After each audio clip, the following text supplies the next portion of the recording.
International Diamond Center. Locally owned, internationally connected. Now with 9 Florida locations, from Gainesville to the Treasure Coast and along the I-4 corridor. Let IDC help you celebrate what matters most in the new year. 4 Orlando locations and online at shopidc.com.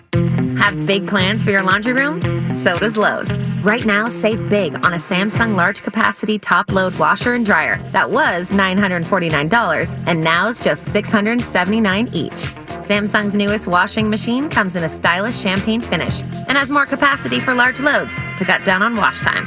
And with the innovative Samsung dryer, set sensor dry to help dry clothes more evenly. Shop at Lowe's now with free delivery. Valid through 1/20, U.S. only.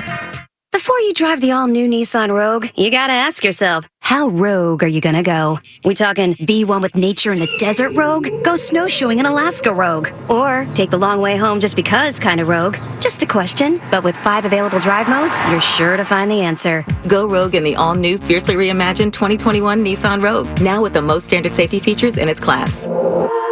See Owner's Manual for important safety information. Auto Pacific segmentation. 2021 Nissan Rogue versus latest in market competitors. Base models compared. Portions of the following program were pre-recorded. FM 96.9, The Game. WYGM, Orlando. WJRR, HD2, Cocoa Beach, Orlando. Home of the UCF Knights.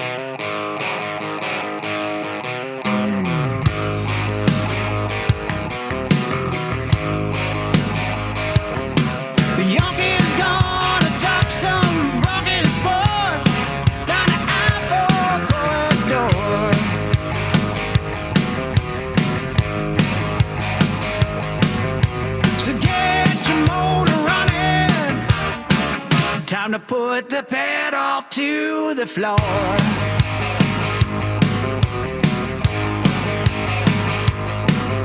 It's loud and live and local. Oh, time for open mic. What are you laughing at, Austin Pistolka? We are loud, live, local in Orlando and in Jacksonville. You don't know what happens before we go on the air. I'm at my home studio. My microphone almost fell off the desk as we're going on the air, and Austin Pistolka is laughing at me. I just can't help myself. Just, all right, we're going into it. All right, we've got the intro going, and all of a sudden, I'm like, oh, gosh. Hope he gets back in time. That's because I have a new way of organizing my desk because I wanted to get a different view on our live stream. Oh. So you could get my golf clubs behind me and my fishing rod and all that stuff. So my desk is set up differently. My microphone's sitting precariously at the very edge of the desk now. So that's you like why to play a dangerous game, don't you, Mike? Yeah. So I'm gonna scoot this back a little bit. All right. That is Austin Pistolka, the Sultan of Sound. Yeah, that's right. Listen, we've got 2 tickets to the Roar Before the 24, the Rolex 24, taking place at Daytona International Speedway. We'll be giving away those around 7:15 during the sound off. Ooh, nice. Also, back in studio, the deceptive intellect, Adam Reardon. He was off on top secret assignment yesterday. Glad to have you back, Mr. Reardon. Glad to be back. Yeah, so we missed you yesterday. We want to hear from you guys throughout the course of the show. You can call us, 407-916-8255. You can tweet us at 96.9 The Game or at The Game Jax. You can also text us on our Academy Sports and Outdoors text line, 50857. As I mentioned, you can watch us now. You not only can you listen to us, you can watch us on the live stream. Just go to YouTube, look for Open Mic Live Stream. You can find us there. You can also find us on the Twitter machine and on the Twitch machine, and you can listen to us, as always, on FM, AM, HD radio, the iHeartRadio app, your Google speaker, all of that stuff. You can listen to us. You can find us on podcast as well. So anyway, we have a lot of different ways to communicate. We also give you a chance to win money on this show. All right. Twice during our show, starting at 7:10 a.m. and then an hour later at 8:10 a.m. You have a chance to win $1,000. We call it the Dash for Cash. So make an appointment, 7:10 a.m., 8:10 a.m. on our show. You have a chance to win $1,000. Guest today, we have Adam Shadoff, as we do every Tuesday, Fox 35 sports anchor. He will join us about 8 o'clock. Dante Marcatelli, Magic broadcaster extraordinaire. He will join us at 8:15 a.m. this morning. But as always, we like to begin our show with the open mic early morning inspirational quote of the day. This comes from the great Ayn Rand, who once said, and I quote, "The question isn't who's going to let me, it's who's going to stop me," end quote. It's nice. That's nice. That basically it's not about, waiting for permission to get things done. It's about doing things when you want them done. So it's sort of like that quote that married guys have: don't ask for permission, ask for forgiveness. Forgiveness. I'd rather ask for forgiveness than ask for permission. Yeah, that's the married guy's quote right there. Yeah, and if you use that too often, you'll just be asking to keep half of your stuff.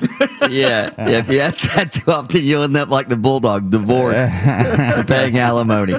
Because eventually, forgiveness stops.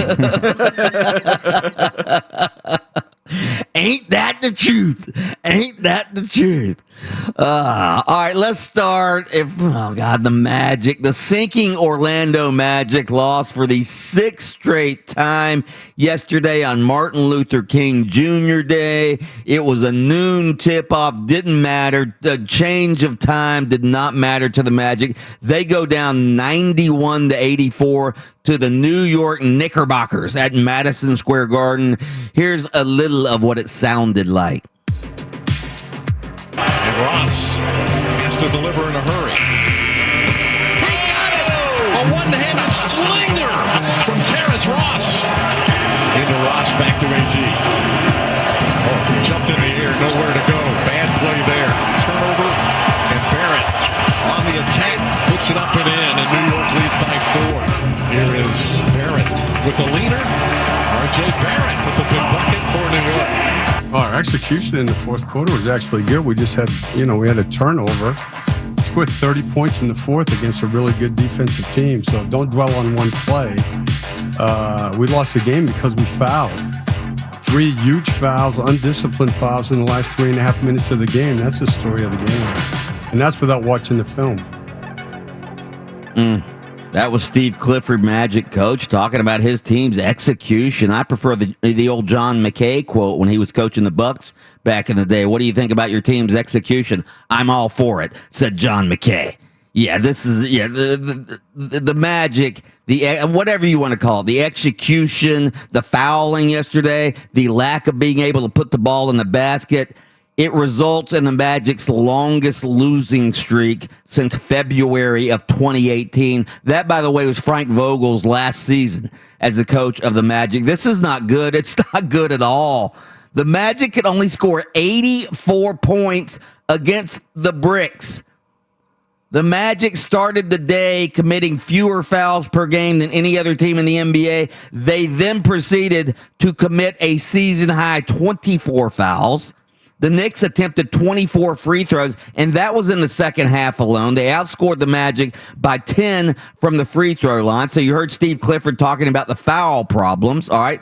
All right, I've done my analytics, guys. You know how I study analytics. I delve deep into the statistics of the NBA, advanced analytics, if you will. All right, here's the Bianchi's advanced analytics as to what's wrong with the Orlando Magic. All right, you ready for this? They can't score. They can't score. Yeah, that's the advanced analytics. The Magic are 6th in the league in points allowed, which means they're doing pretty damn good on defense, 27th in the league in points scored. So how's that for advanced analytics? It's the game of basketball, and the Magic can't put the ball in the basket. Does that make sense? Yeah, like most sports, it all comes down to, can you keep the other team from scoring, but can you score more than them? And the Magic do a pretty good job of keeping the other team from scoring. Problem is, they do a very, very bad job at scoring themselves. So, it's funny because listening to Steve Clifford, I feel a kinship with him, as I'm a head coach of a girls soccer program. Yeah. And you have to be positive. Finding these positive moments in these close losses, and you really can hear in his voice, hey, listen, we're doing some really good things. We just are finding ways to not close things out or do something that really stubs our toe when we're in the midst of a run that we feel like could help us get a victory. So listening to Steve Clifford, those are all the things I'm thinking about, on Friday nights, here locally. So, it's tough because if you can't score, it makes it very. I won't say that you can't win because we know that you can win with defense, but you're gonna need a little offense at the same time, and the Magic just aren't getting it.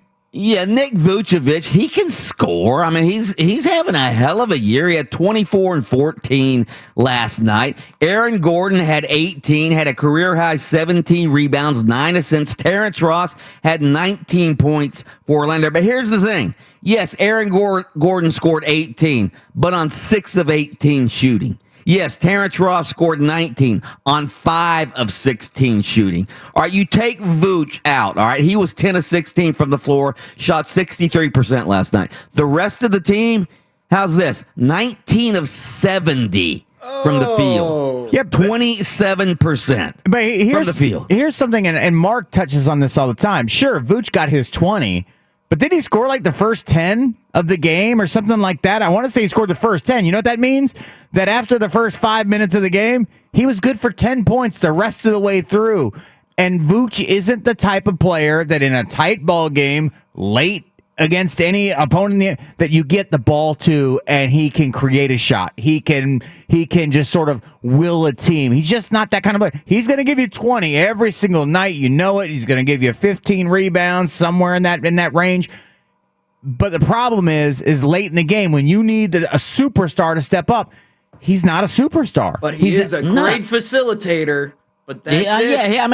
He's a really good player. But Adam's right. And again, it's frustrating because, again, it's not like the Knicks shot lights out yesterday. They only scored 91 points. They shot 35% from the floor, 18% from three-point line. I don't know if this is just coincidence or not, but with Markelle Fultz, the Magic were 6-2 in averaging 110 points per game.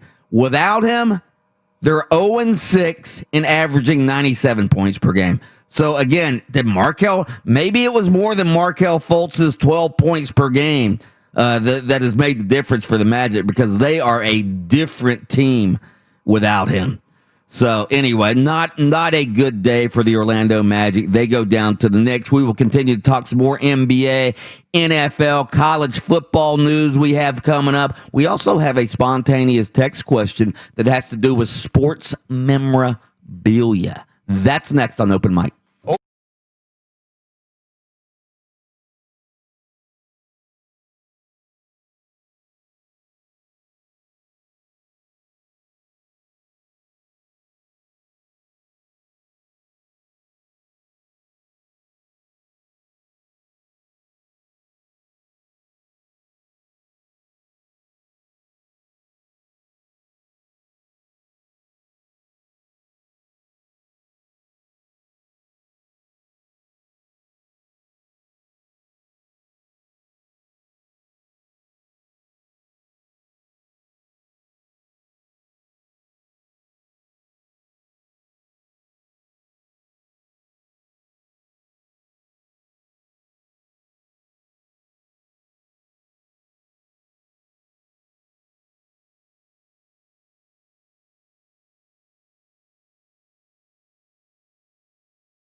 Is it just me, or are you guys like, I've watched hardly any college basketball this year.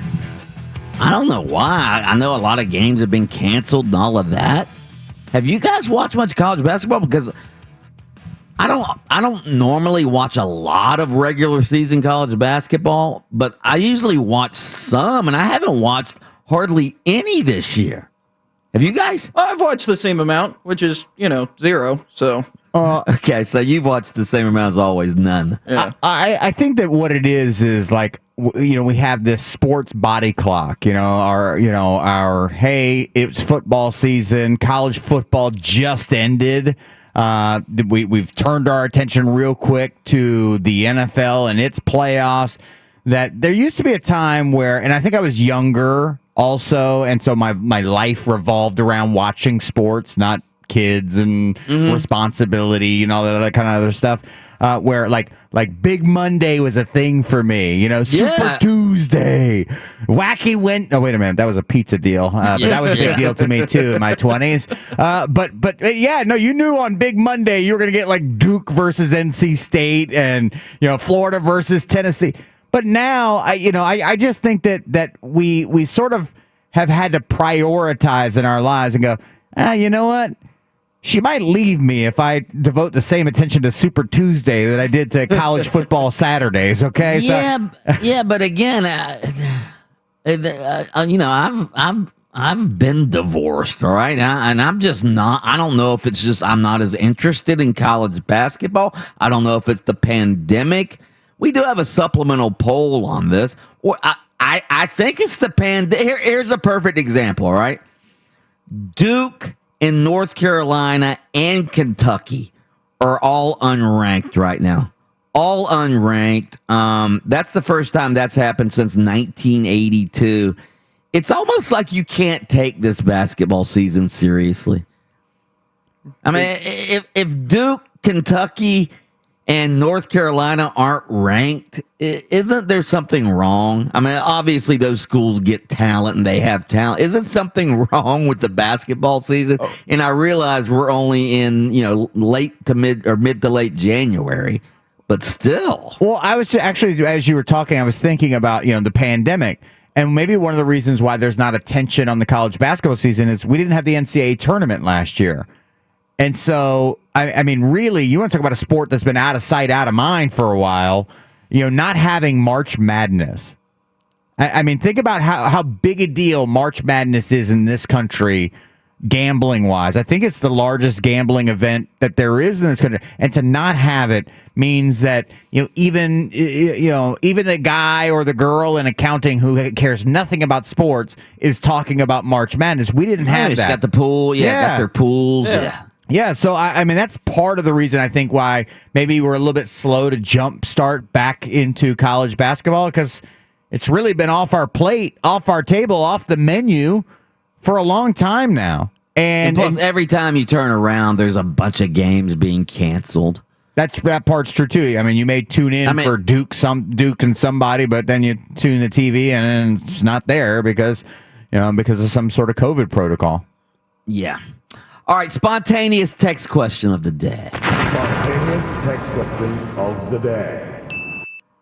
All right, so I saw this story last night. So a mint condition 1952 Topps Mickey Mantle baseball card has sold for $5.2 million through some sports memorabilia site. All right, that shattered the previous trading card record of $3.9 million paid last August for a Mike Trout rookie card. Why would that be the most expensive card? So I've got some friends that are really big into sports cards and memorabilia and all this sort of stuff. And Mike Trout is the hottest commodity when it comes to rookie cards. Absolutely. Because you would think some old player like Honus Wagner. Old where like, hey, there ain't a whole lot of those cards floating around. Right. Yeah. That's the thing is that these Mike Trout cards, there are tons of them out there, but they are rated a perfect 10. And a lot of people are assuming that Mike Trout is the next Mickey Mantle. So 20 years down the road, it sells for $3 million today. They're expecting it to sell for 15 down the road. That's a bit extreme, but that's how they're viewing it. They're guessing on what will hit. He's the Bitcoin of kinda, yeah. He's the Bitcoin of baseball cards. Yeah. Wow. Anyway, so $5.2 million for a Mickey Mantle baseball card, 1952. The card was purchased by Rob Gow, an entrepreneur actor behind the brand Dope. What is that? I've never heard of that.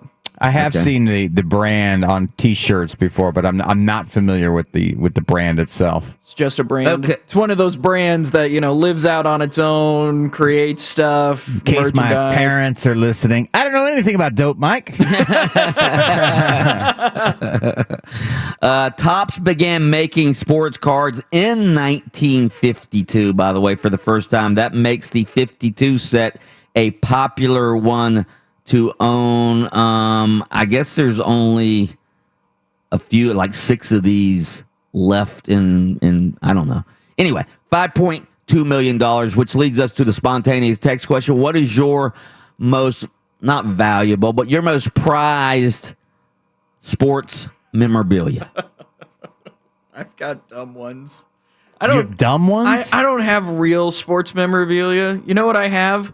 I have the leg that was signed by all of the AAF people. I gave you that. You gave me that. Yeah. A leg?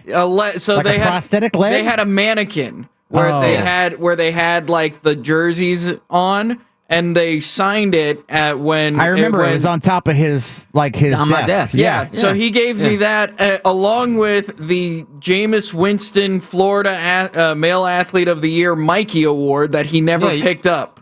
Yeah. So I've got both of those just hanging out in my office. You got stuff that Mike didn't feel like moving out of here when they were doing the remodel. You know what? Yeah. I want that leg back. You're going to have to show up to the office to get it, Mike. The leg back. Hey, my most prized sports possession, when I was 12 years old, Bernard Clark, who is the middle linebacker for the University of Miami, went to the high school that my stepdad was a soccer coach at. And he took me to meet him one day. And I met him, and I remember like being so enamored with this guy. I was 12 years old. And then 6 months later, my stepdad comes back to the house, and he says, "Hey, somebody came by the school looking for you today." And I'm like, huh? And he handed me this pennant. It was a Miami Hurricane pennant. On the front, it said, "To Adam, thanks for being a #1 fan, Bernard Tiger Clark." And on the back, he got the entire 1989 National Championship Miami Hurricane team to sign it for me. So when people always ask, like, did you go to Miami? How'd you become a Miami fan? That's how I became a Miami Hurricane fan, like a huge fan. At 12 years old, I got a National Championship pennant signed by the entire team. Russell Maryland on there, Jesse Armstead, all these great players. Warren Sapp was on there. Michael Irvin was already gone. Wow. Do you still have it? Sad story. Oh, no. 2 sad stories. We had a pit bull one time. It took a really good bite out of it one time, and then it's been lost in a move. So, man. So, I mean, it was prized to me at one point, but clearly not prized enough to keep it away from a pit bull and or to keep it secure during a move. I have a bunch. I don't really have I guess my most prized sports memorabilia, if you look on our live stream right now, you'll see the J.J. Redick Magic jersey hanging up behind me. That can't be your most prized. I don't really, again, I'm not really in all the memorabilia. times that you've gone to like Augusta National, like there's nothing. I mean, I've got a bunch of Augusta National hats and, shirts and stuff like that, but that's not really memorabilia. That's clothing, right? Yeah. I mean, yeah, kind of. Yeah, I mean, like, you don't have anything from Spurrier in there somewhere floating around? Like, even I've got a Steve Spurrier autograph. Yeah, I got the Steve Spurrier when he got in. If you look up on my up on the mantle there, up on the cabinet way up high. If you look way up high there, you'll see a Steve Spurrier when he got inducted into the College Football Hall of Fame. That's pretty cool. I got a little plaque. Yeah. I got a little plaque from that because I was up there for that. So yeah, I got stuff like that. But anyway, we want to know what your most prized piece of sports memorabilia, or just any memorabilia for that matter. Text it into 508 888-508-57. We would certainly appreciate it. We will read the best ones on the air. Again, text those into 50857. Your most prized piece of sports memorabilia. Up next, how do all those Gator fans in Jacksonville feel about Urban Meyer becoming the new coach of the Jaguars? We'll talk about that next on Open Mic.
Tell us what's on your mind. Text us your thoughts to the Academy Sports and Outdoors text line at 50857. You know, you're in a league that is designed to be 500. You're talking about Coach Belichick, one of my great friends and a person I've always admired. You know, he's the best of all time, and you're talking about a 60-some% winning percentage. You're talking about the league is built to be 500. That's the biggest challenge, is looking across the field and saying they got what you got, or sometimes they got more than you got.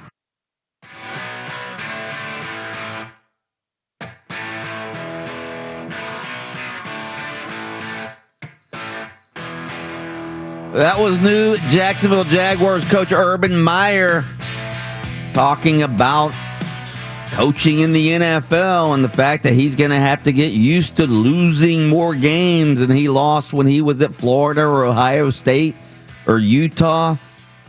Hell, he may lose more games as a Jaguars head coach next year than he lost combined at Ohio State, for crying out loud.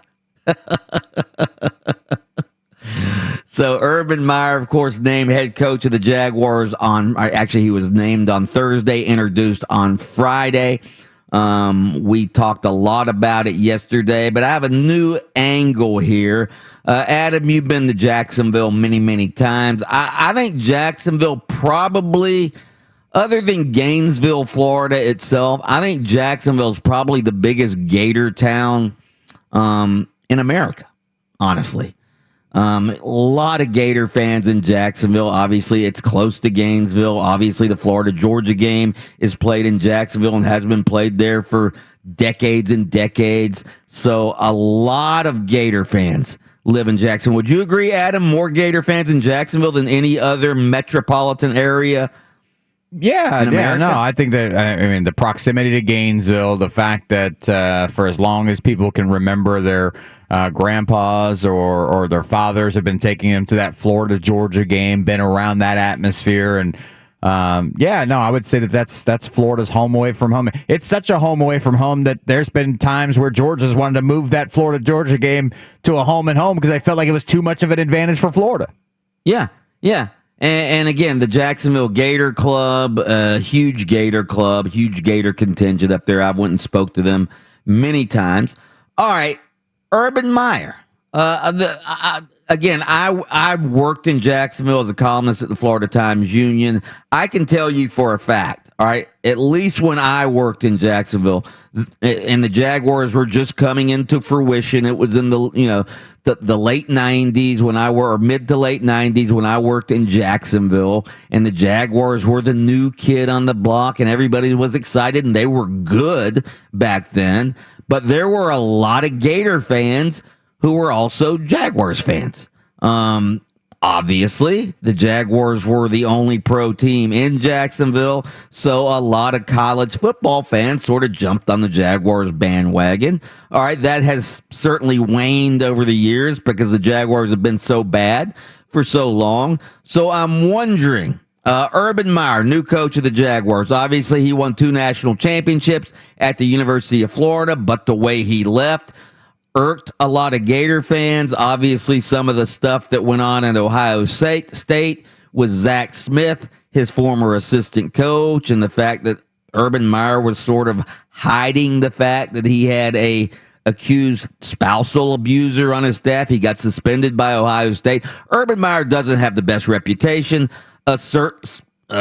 especially among Gator fans. In fact, I think it's one of the weirdest phenomenons I've ever seen that a fan base hates a coach who won 2 national titles there. Can you think of a phenomenon like that, Adam? Because, again, like LSU fans don't like Nick Saban because he left and now he's at Alabama. But I don't think they despise Nick Saban like Gator fans despise Urban Meyer. Or do you think Gator fans do despise Urban Meyer? I think that there is a faction of the fan base that does. A large faction?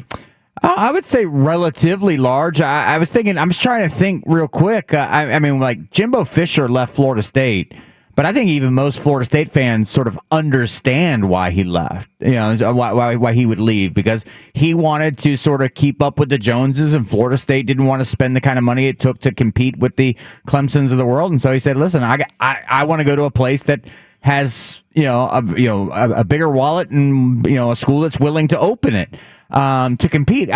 Even Jimbo Fisher, who built one of the great college football teams at Florida State, and he left. I don't get the sense that Florida State fans are upset with him the way that they were upset with her. I think it's the lying. I think it's really, or the perception or the belief that he lied about a health issue, Spending a health more scare. time with my family. If he just said, listen, I'm burnt out. I'm burnt. I think more people probably just would have respected the fact that he said, listen, my heart's not in it anymore. I think it's sort of like the conversation you have with your kids. Look, I can handle anything as long as you're being honest about it. The minute you lie to me makes me lose a lot of respect for you, and I think that's what it is. I think they lost respect for Urban Meyer because of the way he left, and therefore can no longer really love, because I don't know that you could really love somebody you have no respect for. So I think that's probably his biggest issue, that he, these health issues, I want to spend time with my family. And it was 6 months later, he was on to the next job. And we know that he was lobbying, or at least through back channels, getting ready to step in when Jim Tressel was going to be dismissed at Ohio State. Yeah, and again, I just think it's one of the weirdest things I've ever seen, that Gator fans do not like Urban Meyer, even though he won more national championships there than Steve Spurrier did. God, I remember I've talked to, and it's not just Gator fans. I've talked to Lee McGriff, who does the color commentary for Gator radio broadcast, former Gator football player. Jack Youngblood, Hall of Fame Gator football player. He's in the Pro Football Hall of Fame. They just despise Urban Meyer. They just thought he was, as you said, they thought he was dishonest. They thought he was disingenuous. All of that. I mean, I'll dig up some quotes from those guys. I've written about it, but wow, man, do they not like Urban Meyer? And here's the thought-provoking daily poll question. We'll delve into it maybe next segment. But here's the question itself, all right? I want you to give me a quick answer, Adam Reardon. Do you think Urban Meyer, being the new head coach of the Jaguars, will lure more Gator fans or push more Gator fans away from being Jaguars fans? I think that they'll have better season ticket sales, because I don't think anybody's going to give up their season tickets as a Jaguar fan because Urban's the head coach now.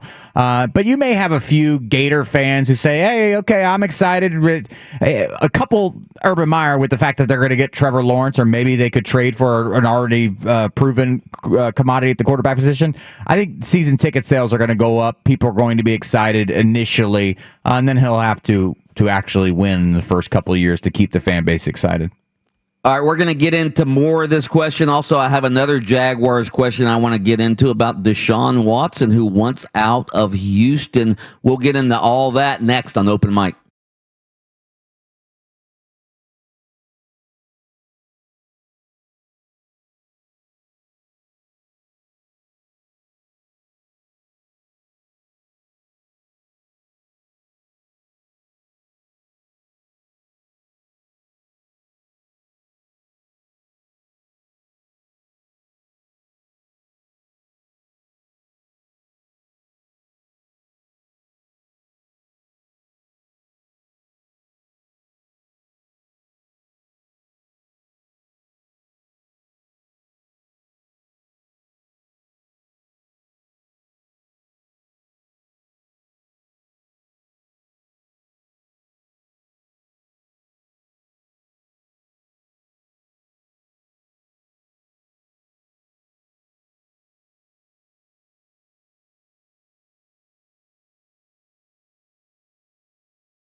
That's right. Your next chance at $1,000 coming up at 7:10 a.m. this morning. We do it twice during our show. 7:10 a.m., 8:10 a.m. Make an appointment every morning to be up and listening to open mic at those times. 7:10 a.m., 8:10 a.m., and you can have a chance to win $1,000. Who couldn't use an extra $1,000 right after the holidays? I know I could. Can we win? Are we allowed to win that? I wish. You kidding me? No, we're not. I'd be texted in every single hour before everybody because I already know what the keyword is. But it's too much power for one man. By the way, Adam Reardon, how does my new stream background look with my golf clubs back there? Can you see my golf clubs? I can't see them right now, but when you were moving around, I did see you had some What nice about golf. now? I just scooted. Can you see my golf clubs? Can you see my fishing rod up against the wall there? I can't make out the fishing. Wait, is the fishing rod in the corner? That's right. By the golf clubs are standing up, and then there's the coffee table, and then there's the fishing rod sort of leaning back. Oh, I do see it now. Yeah, A snapshot of Mike Bianchi. That's it. Yeah. Oh my God, is that a JJ Redick jersey? Whoa! Yeah. All right, our spontaneous text question. Speaking of that, your most prized piece of sports memorabilia. All right, Austin, get your dinger ready. We've got some on the text line here. You can text them in to 50857. I like this one.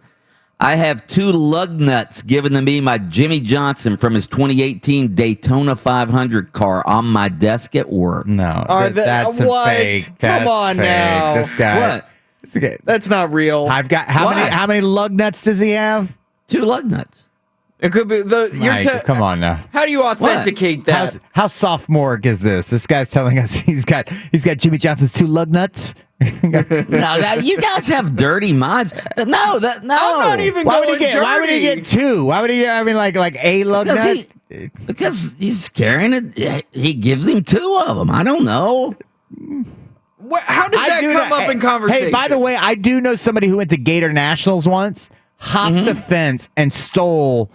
I mean, I shouldn't say that, but stole a tire, like a drag racing tire.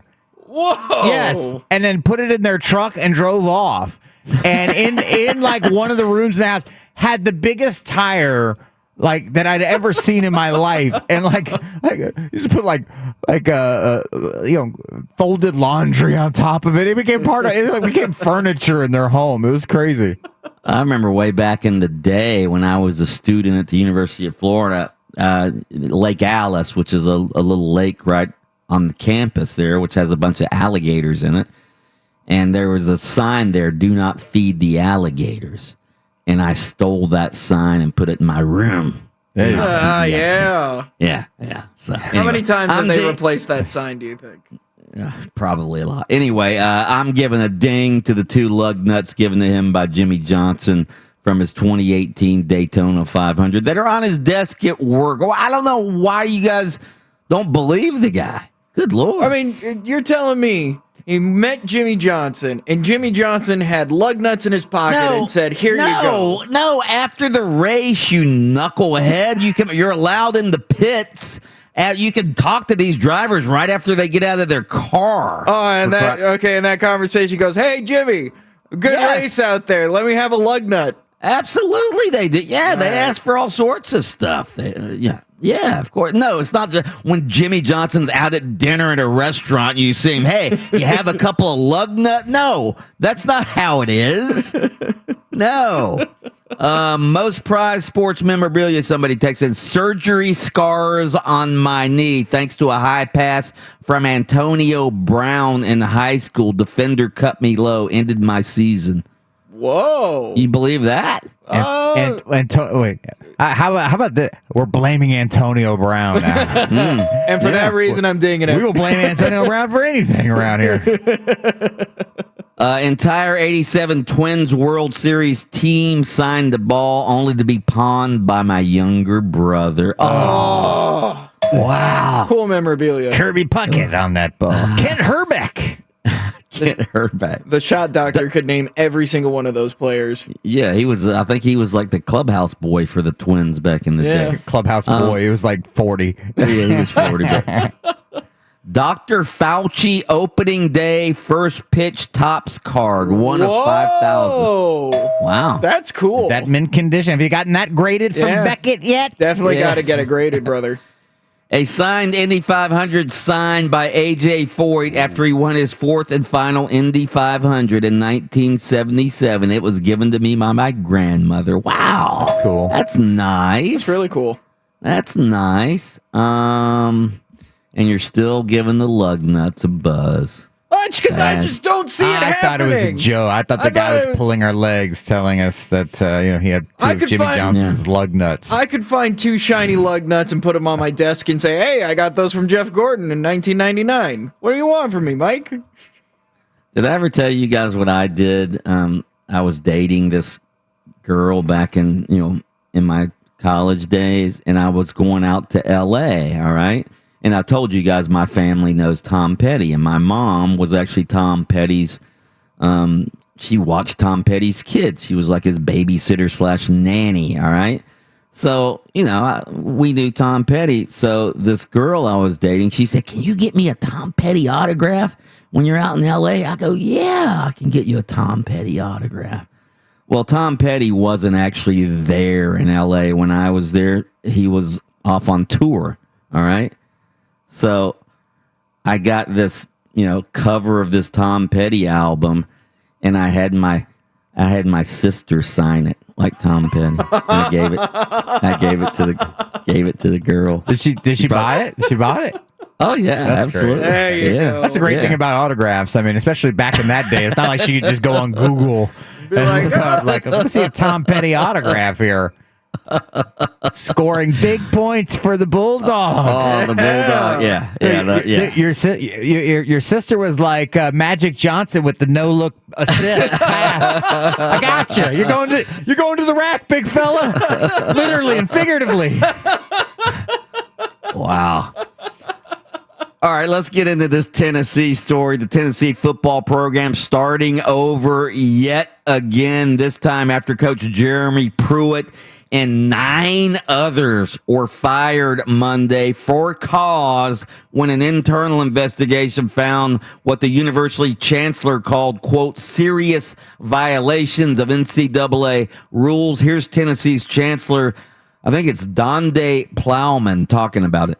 Based upon what we know, it is clear that Coach Pruitt did not adequately promote an atmosphere of compliance and or monitor the activities of the coaches and the staff who reported to him. Accordingly, today, Athletic Director Fulmer and I agree that we have no choice but to move forward with terminating Coach Pruitt.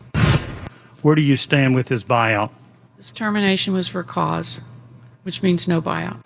There is no allegation, nor has anything been said that suggested that Philip was in any way involved or knew anything about any of this.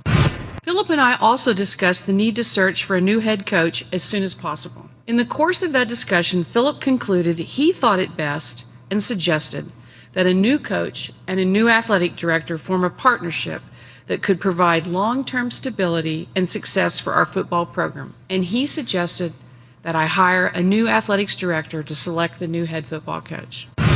Our plan is to have a new athletic director in place as soon as possible. And we're optimistic about our future and our ability to attract a strong leader who will then hire the right football coach. Oh, my God. Oh, my God. So that's the chancellor of Tennessee. And again, she said that Jeremy Pruitt was fired for a compilation, if you will, of violations that involve some level 2 violations, some level 1 violations, which are the most serious violations. She also said that she didn't know, she didn't get into all the specifics of the violations, but you'll remember Gator coach Dan Mullen got a 1-year show cause penalty that was made public a few weeks ago for some level 2 violations, which are more of the ticky-tack nature, although Mullen was knowingly committing these violations. It sounds like Jeremy Pruitt was knowingly committing even more serious level 1 violations. And wow, they give the guy a contract extension. You heard her talking about Phillip. She was talking about Phillip Fulmer, who's the old Tennessee football coach, who's now the AD. He's resigning. He's stepping down. Jeremy Pruitt has been fired. I guess they're not going to have to pay him the buyout because it's a firing with cause. So that's in his contract. If you're fired with cause, you don't get the $12.6 million buyout.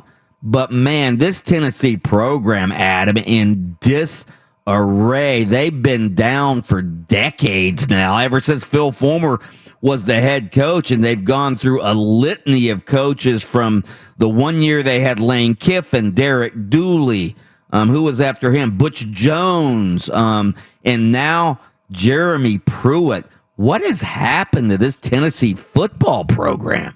The SEC around them has gotten better. Georgia has gotten infinitely better. Florida has gotten better.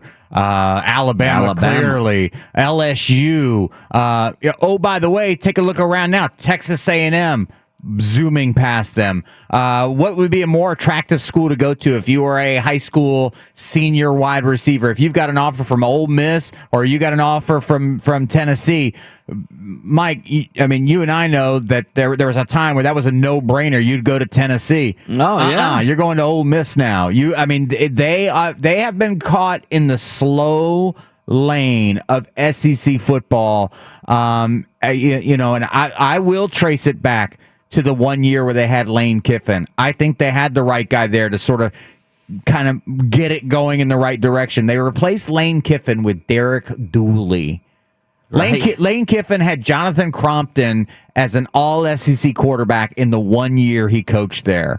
And then he leaves for USC, and I mean, we don't know that Lane Kiffin would have been great at USC or at Tennessee, but he couldn't have been any worse than the bums they've hired, right? Absolutely not. No, as a matter of fact, one, we know that he's a great quarterback coach. We know that he can develop offensive talent. So if for nothing else, they would have been more exciting, entertaining. And then Derek Dooley. Like here, this is sort of like a measure for me of people who become famous. Like, can you close your eyes and if Derek Dooley was speaking right behind you, would you have any idea who that guy was? No. Spurrier. Think about Spurrier. Spurrier's talking. You know his voice. You know, you know all that stuff. I mean, Urban. Derek Dooley was the head coach at Tennessee for a decent little period of time. You'd be hard pressed to have Derek Dooley walk in with your eyes open and even know who the hell the guy was. And that program went backwards. Yeah, Tennessee wanted Dan Mullen before Mullen took the Florida job. There's been talk that Mullen's not happy at Florida and Florida's not happy with Mullen. I would say Tennessee might go after Mullen, but they can't hire another guy who's on NCAA probation, right? No, and listen, and even if the relationship with Dan Mullen in Florida is a little bit stressed right now, he don't want those issues. He doesn't. Yeah, he's not trying to rebuild from scratch now. Hold on now. Yeah, and there's also been talk of Lane Kiffin maybe going back to Tennessee. You know what? He doesn't want that either. You're right. Ole Miss right now is a better job than Tennessee. Sad to say. All right, let's pause for station identification. WYGM Orlando, WJRR HD2 Cocoa Beach, Orlando. Facebook.com/969 The Game. What you reading there, honey? It's very exciting stuff, you see. It's the front page of the internet. Here we go with the front page of the internet today. We start off on YouTube's trending page where Matt Stoney, who is a YouTuber, competitive eater, took on the Mr. Beast Burger Challenge. So Mr. Beast, someone who we have talked about on this segment a lot, one of the most well-known YouTubers around, started his own restaurant chain, but they aren't like brick-and-mortar restaurants. You can only order through an app, and they are restaurants. I don't know how to describe this. So, like, they use kitchens from already restaurants that have their own restaurant, But then they also add this as a way to like help people keep income coming in during the pandemic. That was the idea behind it. Kind of hard so to... he uses his social media clout to sort of help other businesses that may have been struggling because Mr. Beast people are going to order from Mr. Beast Burger, which is the restaurant name that it's under and under the app, and it has its own menu, but it's just like burger, fries, chicken. How big is this burger? What's the deal? Or your whole story was you were just telling us the business model? No. So I was explaining the business model because the business model. I hope this gets better very quickly. By the way, this guy Matt Stoney ordered one of everything off of this kind of small menu, which is burger, double cheeseburger, chicken sandwich, fries, all the like. I think there are 12 items total. And he ate every single one of those items for a grand total of 4.6 million views on YouTube. Oh, wow. I thought you were going to say 4.6 million calories. I just watched a Mr. Beast video where he took an Uber from North Carolina to California. Yeah. Imagine being an Uber driver. You pull up, and it probably tells you like what you're going to make. It's probably a few $1,000s, right? The Uber driver had to call his wife and ask, "Is it okay if I take this guy from North Carolina to California?" How much was it? I don't know. I didn't watch the whole thing all the way through. Expensive, though. I got to the point where they were in the car for 10 hours, and I was like, okay. Can I just skip to the end, please? Happy birthday today to the lovely, the wonderful Dolly Parton. Dolly Parton is, I'm going to go 76. 70. 75. Ooh. Well done, Mike. Trending over on 969thegame.com, the open mic section. You can check out right now.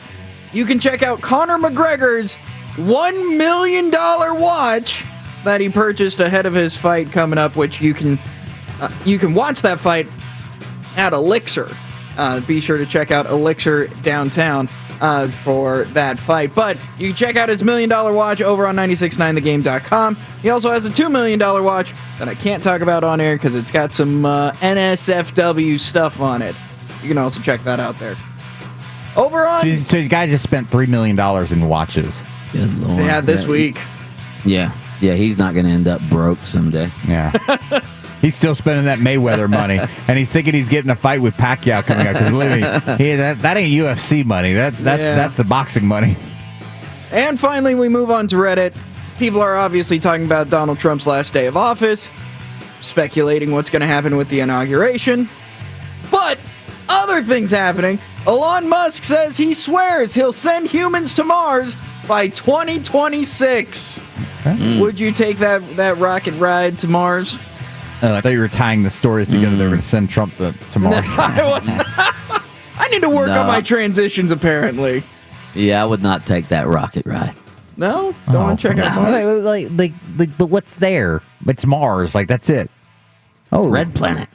It's there. Pick up a rock. It's just as good as a lug nut from Jimmy Johnson in 2018. That's true. Did you call him Elon Musk? Yeah, I did. Okay. Elon Musk. Elon Musk. Elon Musk. Elon. Tiger's My wife. Fabergé. What was Tiger's wife's name? Elon. Yeah. Wow, there's so Elon many Musk. ways to pronounce that. Elon Musk. All right, that is the front page of the internet. Real quick, I wanted to get to this Actually, I'll get to the Jaguars story later. Back to the Jeremy Pruitt stuff. All right, real quick. Do you think Tennessee looks stupid? Not for hiring Jeremy Pruitt, but for giving him the extension 4 months ago. That was Philip Fulmer. Obviously, I guess they gave him the extension because he was recruiting so well, right? He finished 8-5 last year. He had a good recruiting class by Tennessee standards. Now we know why he had a good recruiting class by Tennessee standards. All right. So they give him the extension. Do they look stupid? I guess the fact that they don't have to pay him means that they don't really look that stupid now, right? Well, I mean, if you have a mass exodus of his prized recruits that now go, hey, well, he's not going to be here. I'm in the transfer portal. Maybe it hurts you. But I was thinking, well, what about if his previous contract didn't have a with cause clause? They in all there? have that. I'm sure they do. But I was thinking, God, this would be genius if they figured, I don't think we're moving in the right direction, but can't we just fire the guy and let's build something in there, and then they were able to save the money. Listen, Tennessee is in the slow lane of the SEC, certainly in the SEC East right now. I mean, they're an afterthought. And even though Jeremy Pruitt had a reputation as a good recruiter, most of that was built at his time at Alabama. Yeah. Where everybody's a great recruiter. we know why he was a great recruiter. Now, here's the thing, too. I mean, we've talked about how down they've been and how long they've been down. My God, how much longer are they going to be down now? Because you just heard the chancellor. They got to find an AD. All right, that's going to take a few weeks. Then they're going to find a football coach who's ever out there right now that they can hire. They've got, I'm sure a bunch of these players are going to, this is almost like a death penalty. A bunch of these players are going to enter the transfer portal. They're going to stink for years more now. I mean, this sets the program back even more, 3 or 4 more years when you think about it. And what really stinks for them is that, what we have, the major issue now is signing day is already gone. Now, obviously, we have the first Wednesday in February coming up, and that's the actual. Yeah, but they won't even have a coach by then. Right, but we've even had the early signing period, which most of the big name recruits have already signed and already made their decisions. I mean, you got Tennessee basically this year. What's it called? I know what a lame duck coach is, right? A coach that's sort of waiting to be fired that year. Whatever coach they hire right now is kind of like a lame duck, but at the very beginning, like, hey, listen, this year really doesn't count. There is no way that if you're a Tennessee football fan, whoever takes that job, I don't care what your record is. I don't care about anything in year number 1. You can't hold that against them because he's about to take over a job in which you'll have no real recruiting class. You may lose a bunch of players through the transfer portal. And by the way, you got probation and scholarship limitations coming as well. That is a job that I can't imagine anybody with any sort of college football cachet would want right now. No. It's an awful job. And plus, the fan base is living back in 1990 when they had a good team and they think they should be competing for SEC championships every year. So, yeah, that is an awful job. All right, straight ahead, we're going to do a little sound off. But first, your chance to win $1,000.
That is the Sound Off music. Sound Off brought to you by Twin Peaks. Our NFL playoffs coverage on this very station, by the way, presented by Twin Peaks. Make Twin Peaks your NFL football go-to.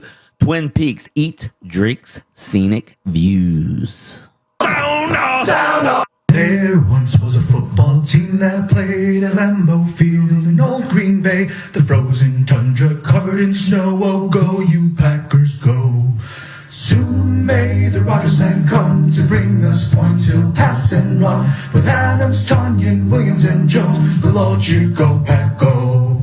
Yeah, that's right. Packers sea shanty is trending on TikTok right now. Mike, give it a review. What do you think about it, this Packers sea shanty? Play just a little bit again. A little bit again? Okay. There once was a football team that played at Lambeau Field in old Green Bay. The frozen tundra covered in snow. Oh, go you Packers, go. I'm dinging that. Yeah. I'm dinging that. Yes. Even though I want the Tampa Bay Buccaneers to beat the Green Bay Packers in the Battle of the Bays, but as far as sea shanties go, I am a big aficionado of sea shanties. All right, and this was one of the best I've heard all morning long. Sound off! Sound off!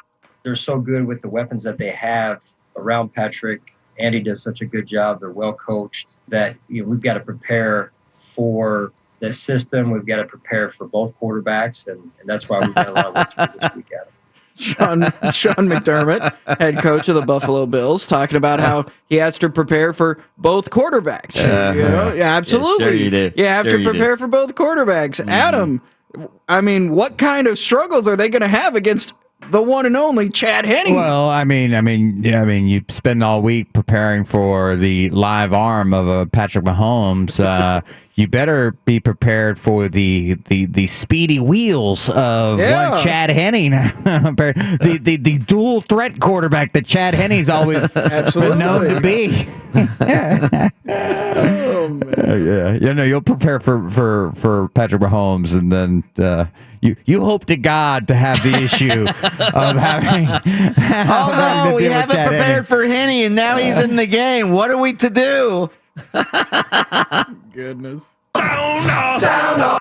It's just a matter of staying warm on the sidelines, because when you're out there on the field, I don't know if anybody, every time I played in Green Bay, Pittsburgh, Cleveland, Buffalo, nobody was cold out on the field. It's more mental than staying warm on the sideline. Got all that technology now with heaters and everything else. So it's really not, it's different, but it's not that big difference. Bruce Arians, head coach of the Tampa Bay Buccaneers, answering the question that everyone is asking. The question is, how are y'all going to handle the cold? You Florida boys, how are you going to handle this cold weather? Should we stop asking about it? No, and obviously Bruce Arians, when he says the cold weather doesn't really make that much of a difference when you're out on the field. Obviously, Bruce Arians is not an NFL historian like the Bulldog is. Right. Obviously, he hasn't talked to, well, he couldn't talk to him now because he's passed away, the great Bob Hayes, Bullet Bob Hayes from Jacksonville, Florida, one of the fastest receivers of all time. He was the world's fastest human, won the 100 meters in the Olympics in, where was it? Rome, I think it was, back in the 60s, all right? He played in the Ice Bowl against the Green Bay Packers at Lambeau Field, and there were pictures and videotape of he would line up on the outside and he'd have his hands in his jersey and he was shivering cold. And that image of Bob Hayes, they say, kept him out of the Hall of Fame for years because the cold weather rendered him useless. Whoa. Sound off! Sound off! Just want him to ramp up accordingly to protect him from unnecessary injuries. So I think he got some work yesterday, possibly today. He'll get some work tomorrow. And then we'll go to Cleveland and hopefully he'll be available on Wednesday night. Steve Nash, head coach of the Brooklyn Nets, talking about how Kyrie Irving is expected to play Wednesday night. First time we see the big three all together. I mean, Adam, what do you think we're going to see? Well, we know what we're going to see out of the Big Two. I think they've accounted for 84% of their points when you look at their points and assists over the first 2 games they've played together. Kyrie's got to find a way to fit in. Again, we mentioned that he didn't like being Robin to LeBron's Batman. When looking at this roster, right, he's Alfred. He is. He's Aunt Harriet. I told you. Yeah. I will say this about Kyrie, and Kyrie has been a guy who's been a little bit of a punching bag as of late. But Kyrie's a smart guy. You see where he bought George Floyd's family a home. Yeah, I saw that, and that makes me like him a lot more. He also, by the way, he also pledged $1.5 million to supplement the income of the WNBA players who chose not to play the 2020 season in their bubble. So Kyrie Irving has done some good deeds. Yeah, no, and let's see if he could do some good deeds on the floor with James Harden now a part of that team. Because talent-wise, on the roster, you look at them on paper, why wouldn't they be the favorites in the East? But didn't Kyrie Irving leave Cleveland because he wanted his own team? Yes. Yeah. Okay, well, he doesn't have his own team now. He's the third wheel on this team, right? Yeah, well, I mean, he acquiesced. At least he was the second wheel on Cleveland. Well, and make no mistake about it, he was going to be the second wheel as soon as Kevin Durant got healthy, but for some reason, those two had a little bit of a kinship. I think it's because they both have, I don't know, really, when you look at all 3 of these guys, a little bit of a bad boys club, a little bit of a misfits organization there. Yeah. All 3 of these guys have had their own little issues with acceptance and probably have like a weird chip on their shoulder. Maybe that's what makes these 3 guys get along. We will see. And maybe we'll start to see it with Kyrie on the floor. They're going to be or maybe on they'll fire like the sage beforehand. Maybe they'll self-destruct with Kyrie on the floor, too. We don't know that. Maybe. Could happen. I'm older. I've something I'm going to be very conscientious of. It's something I'm going to watch very closely. I will be in the head coach, but I'm going to hire great coaches that are going to be expected to do their job. I'm not going to be running around like a nut on the practice field, and those days are gone. All right, so that's Urban Meyer, new head coach of the Jacksonville Jaguars, saying, I'm changing my ways. I'm not going to be a nut. Mike, my question for you is, so Urban Meyer isn't going to be doing the play calling. He's also not going to be running around at practice a whole bunch. He's got assistant coaches for that. He also isn't going to have his GM do a whole lot because he's the one, as we like to say, is buying the groceries. What is Urban Meyer doing? Like, what is his official job? Because he doesn't seem to be a head coach, but he's also apparently not the GM. Is he just the GM? Well, he is the GM. He's been put in charge of the entire operation. He makes the final call on personnel decisions. And here's what Urban Meyer does, maybe better than anybody.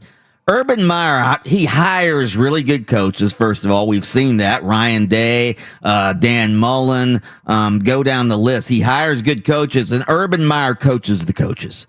I mean, Urban Meyer isn't a disciplinarian so much with his players. He's a disciplinarian with his coaches. In fact, a lot of coaches don't like working for Urban Meyer because he pushes them so damn hard. Urban Meyer, again, he is going to get that Jaguars organization in order, and he's going to do it PDQ pretty damn quick.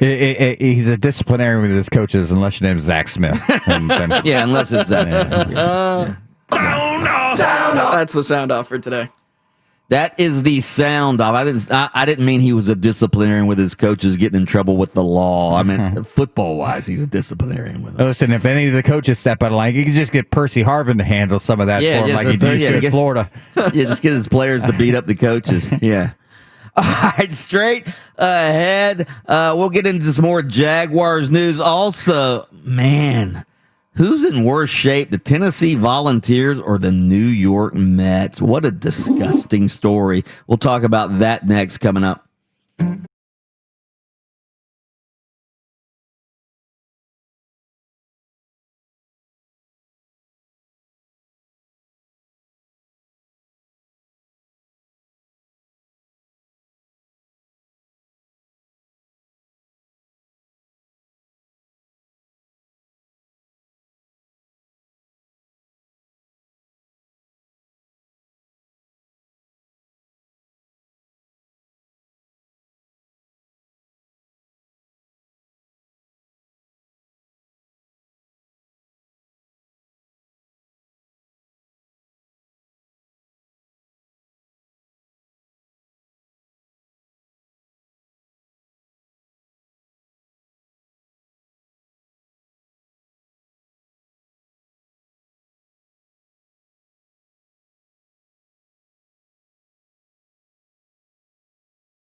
Our spontaneous text question of the day is your most prized piece of sports memorabilia that is based on a 1952 Mickey Mantle baseball card, a Topps baseball card that broke the record and sold for $5-point-something million the other day. You can text in your favorite piece of sports memorabilia.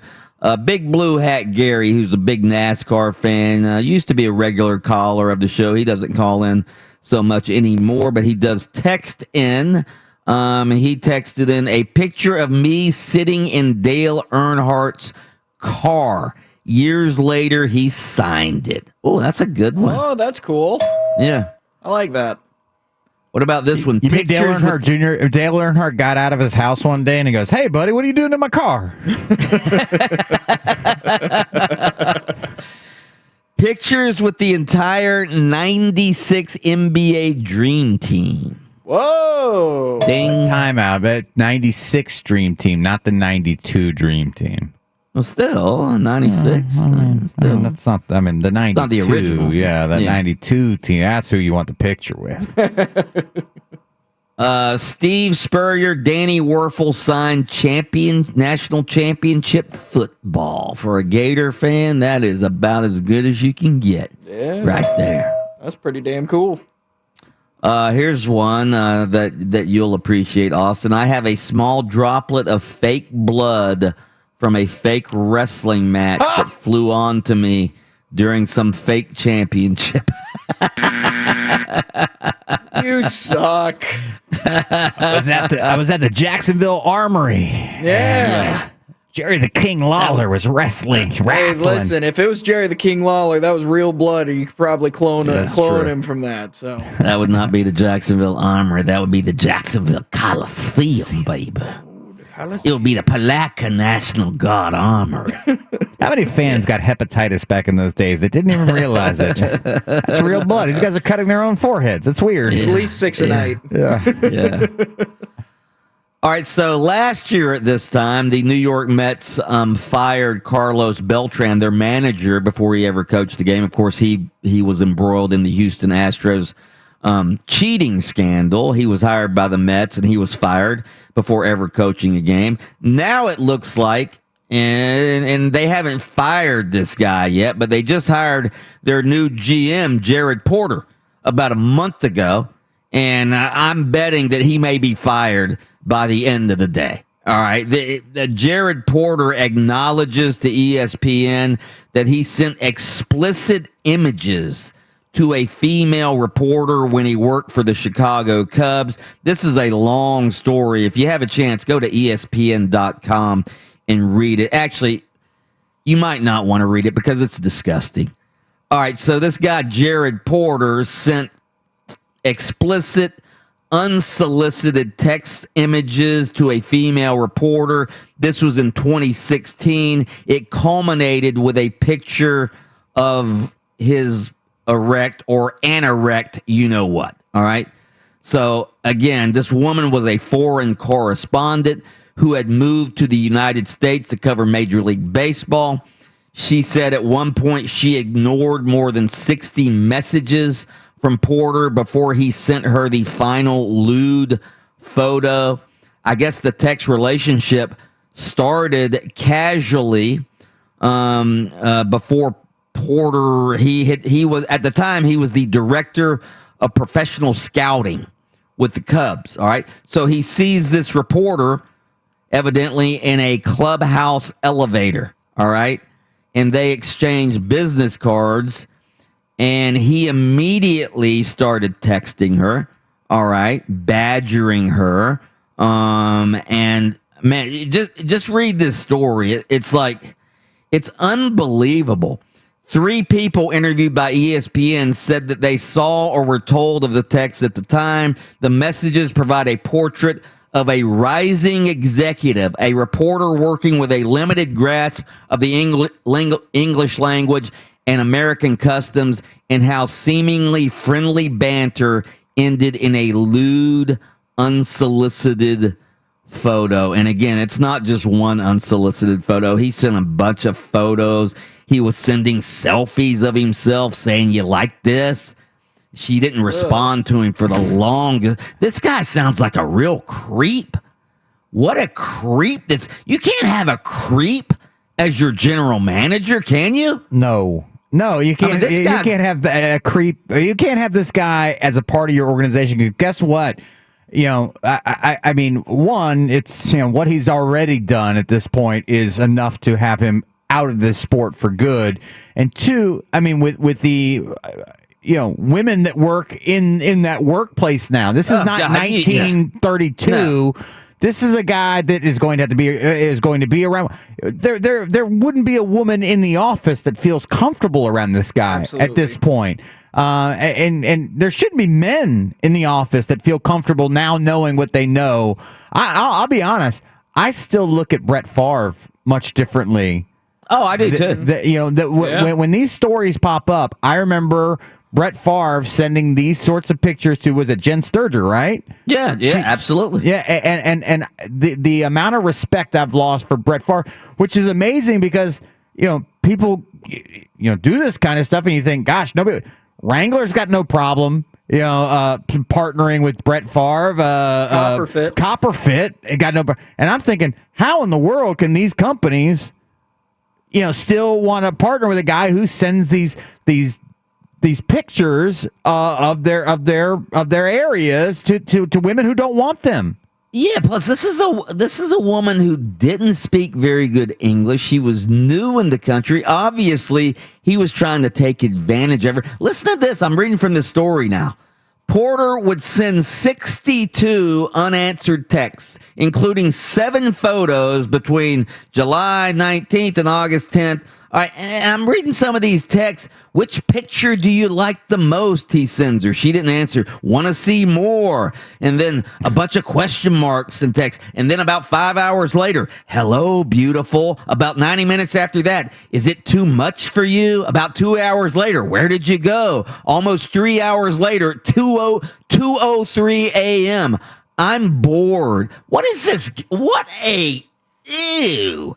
What a creep. You know what's scary? Yeah. Scary, Mike, is on ESPN this morning, I was reading the statement from the Mets, and it didn't, in that moment, in what they had released, it almost sounded like they're trying to figure out a way to keep him on. He's apologized since then. Blah blah blah blah blah. I can't imagine that the Mets would stand by this guy, because knowing what they know now, why isn't he fired already? Unless they got lawyers in the back trying to figure all this out. And, I mean, are we on the hook for any money? What's the deal here? I can't imagine that you would be. Yeah, Austin, do me a favor. All right, it doesn't. Not that it matters. I mean, he should be fired. It doesn't matter because of what he did to this woman. But find out if this guy's married. Is he married? It doesn't say in the story. Is this guy married? Good. I would suspect if he was married, that it would help the story. I mean, it would definitely make it much more salacious and so therefore it would have been mentioned. But I don't see anything in at least the story. Is it? I think this is. What's it say? It says. I'm looking at a website. It says it's unclear if he was married at the time of his of the messages. But he's subsequently been divorced here recently. Yeah, he doesn't married anymore. Yeah, he got married. That. He got married at some point. Oh, so he is married at this point, but we don't know that he was married at the time that he was sending these messages. This is a very quick. This is a very quick Google search. All right, so we're going to research this because again, this guy's a creep and should be fired immediately. Also, last thing, real quick, to anyone listening, young men who are in their teens who are thinking, this is a good idea do not do this. Do not send any photos at all. Yeah, and again, I've heard it's a big deal among teens to be sending pictures like this. Girls and boys, do not ever send pictures like this. Absolutely. Ever. Do not. All right, straight ahead. Will Urban Meyer attract or detract from all those Gator fans in Jacksonville? We're going to get into that story. Also, should the Jaguars trade the number 1 overall pick for Deshaun Watson, who's on the trade block? We'll get into that with Adam Shadoff of Fox 35 next on Open Mic.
Put the pedal to the floor.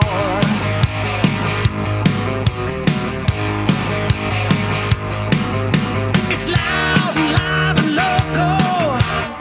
Oh, time for open mic.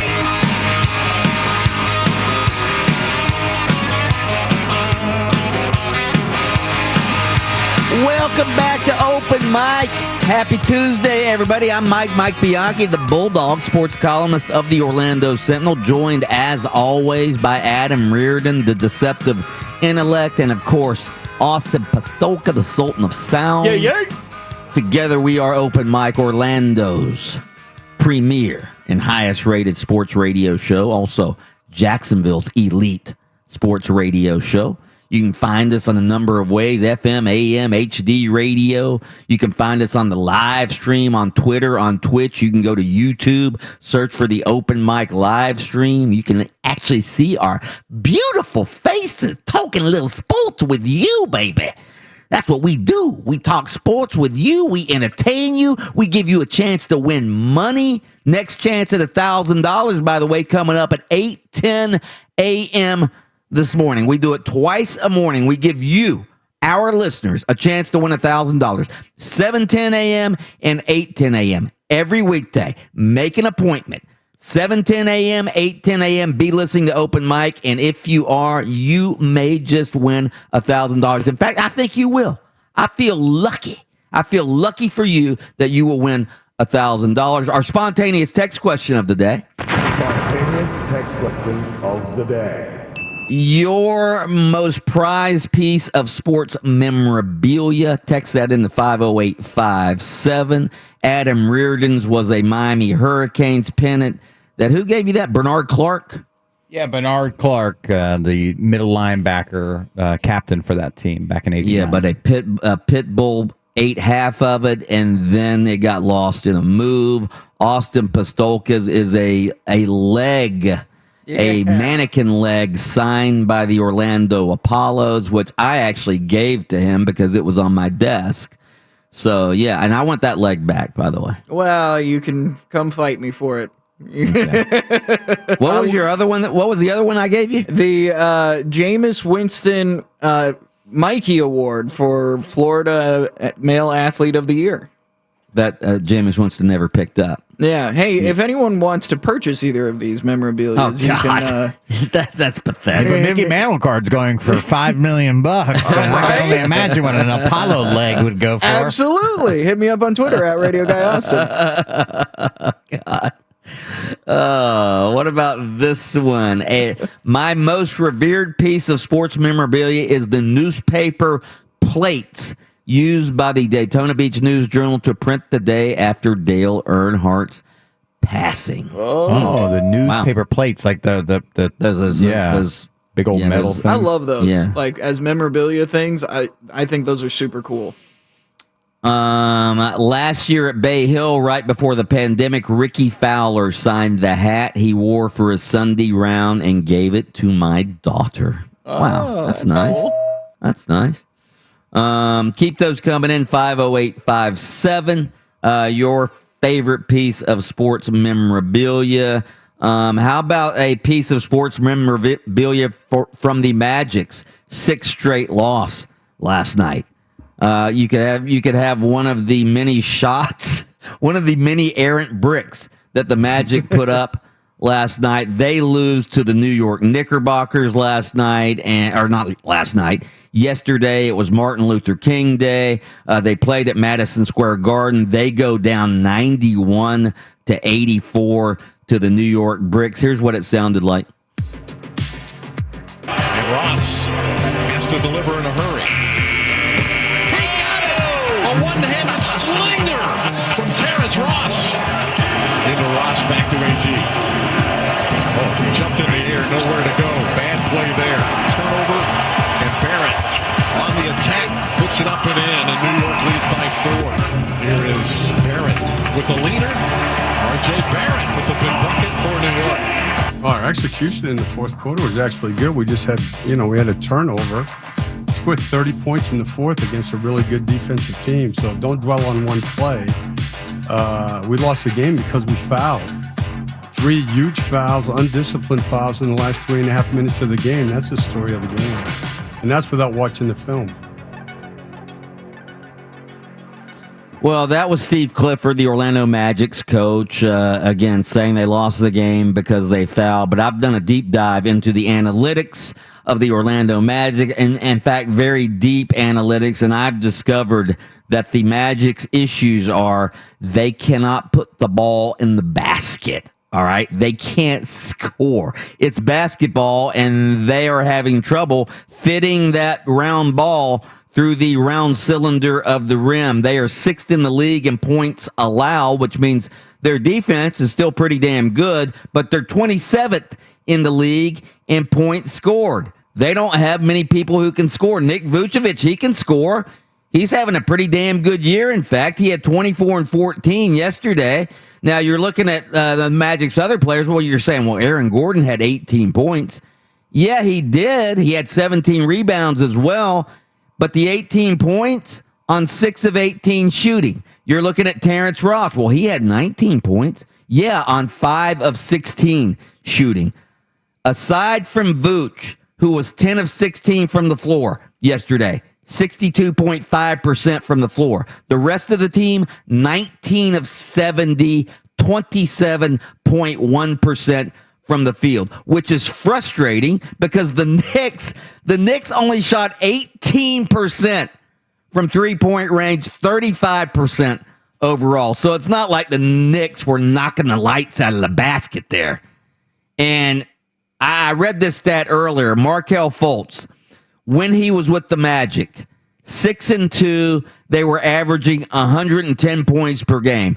Without him, since he's went down with the season-ending knee injury, they are 0-6 and averaging 97 points per game. Is that just coincidence, Adam Reardon, or is that how valuable Markelle Fultz was?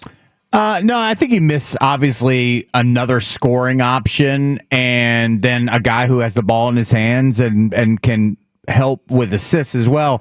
I was trying to look up numbers and I can't find it. But Vooch, who we look at and we go, hey, Vooch is the superstar on this team, but he's not a superstar. Superstars to me take over games down the stretch. And when Vooch scores 20, it can't be 10 in the first quarter and then 10 through the rest of the night. I mean, yeah, through the rest of the evening.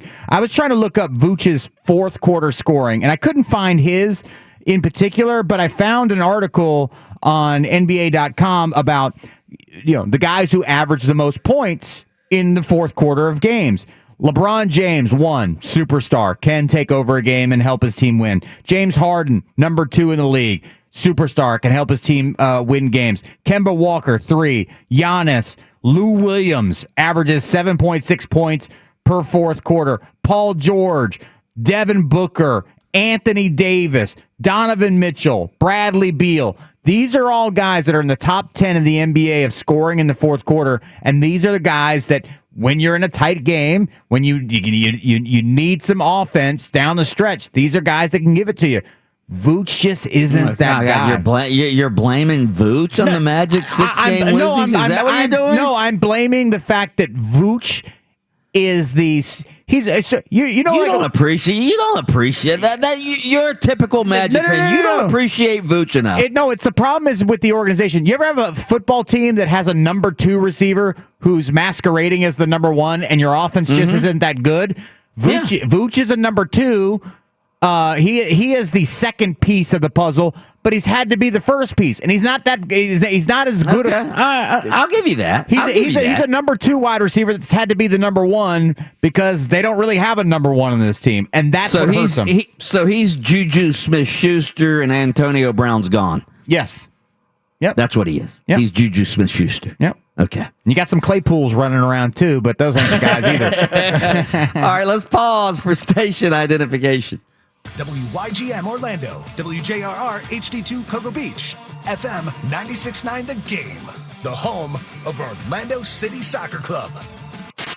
Quiet on the set. Can we please have quiet on the set? It's TV time on Open Mic. Boy, that escalated quickly. Let's hear from Fox 35's own Adam Shadoff.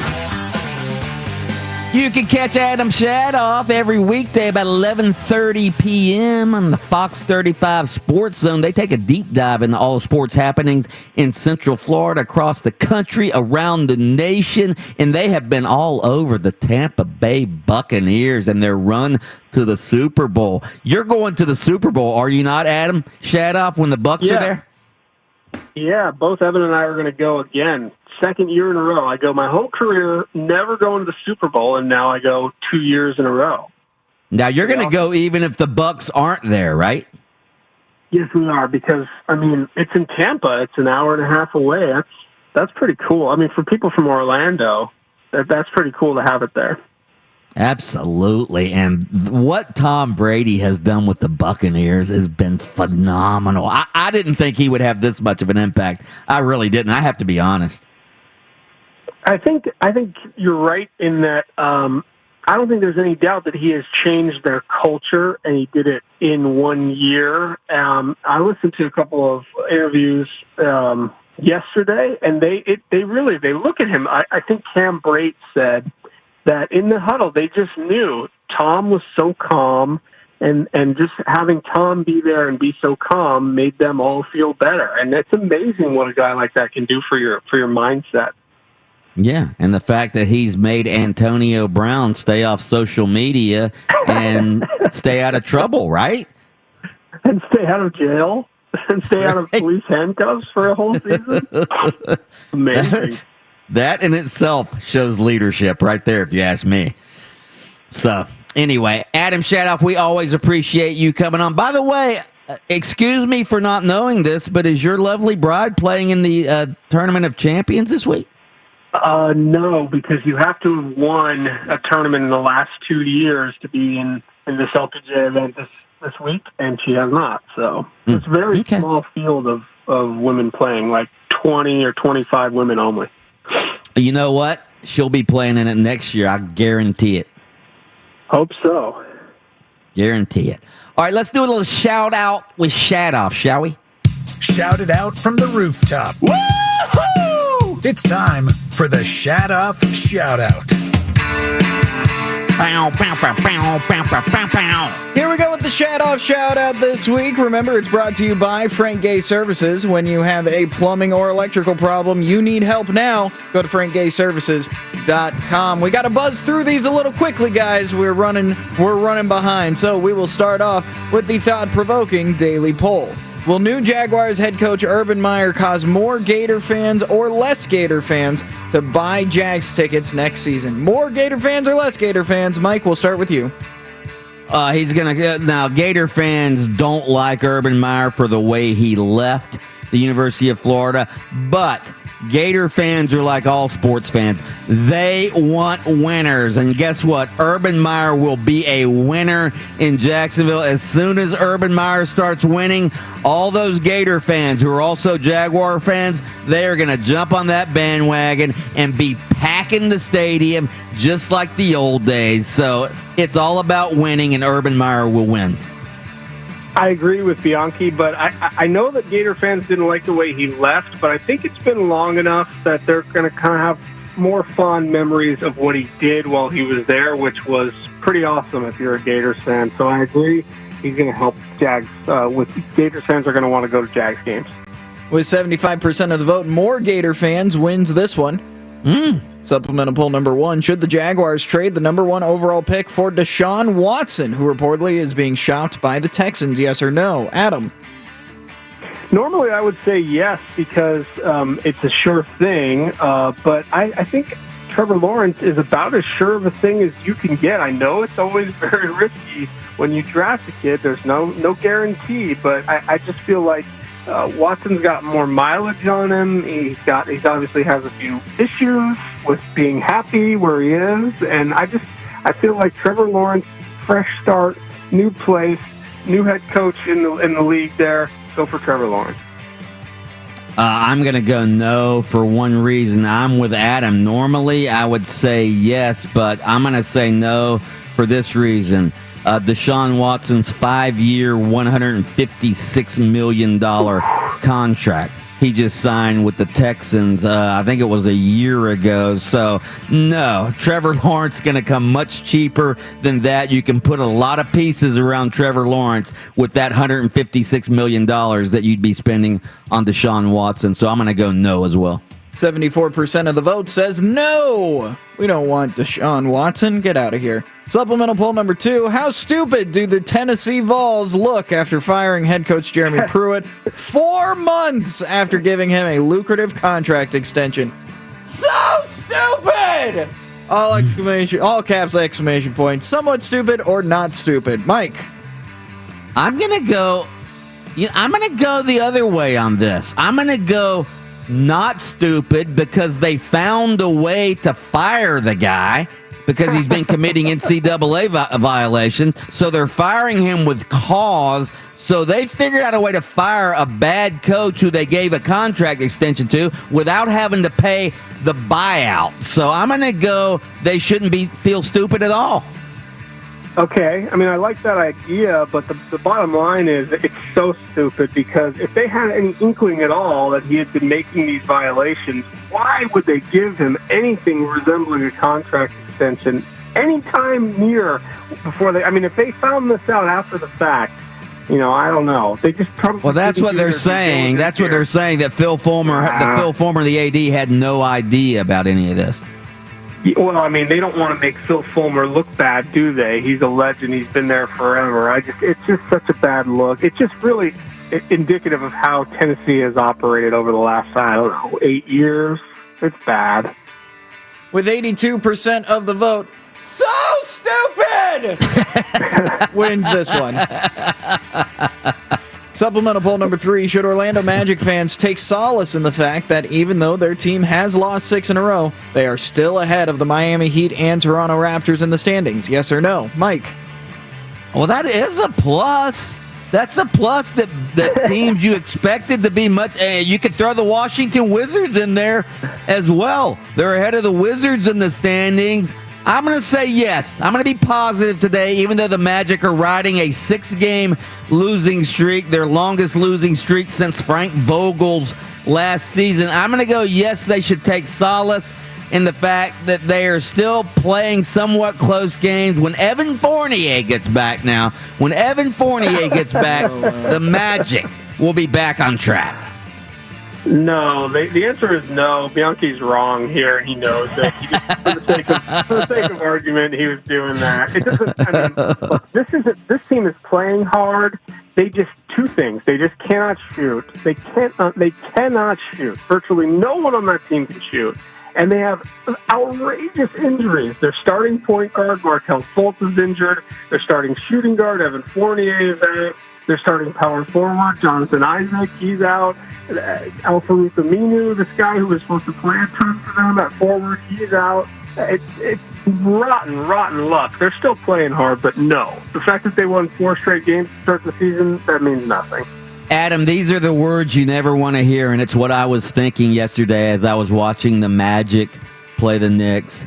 Man, I wish the Magic had Elfrid Payton back. That was what I was thinking yesterday. Oh. Wow. That's incredible. 69% of the vote, nice, say no. There is no solace in a bad season. Why is that, Austin? Huh? Why is that? Why is what? Why is there no solace? Well, I was setting you up for your line. Oh my gosh! I want winners! I want winners. Hit me in the face with it, and I wasn't prepared. Goodness! I want winners.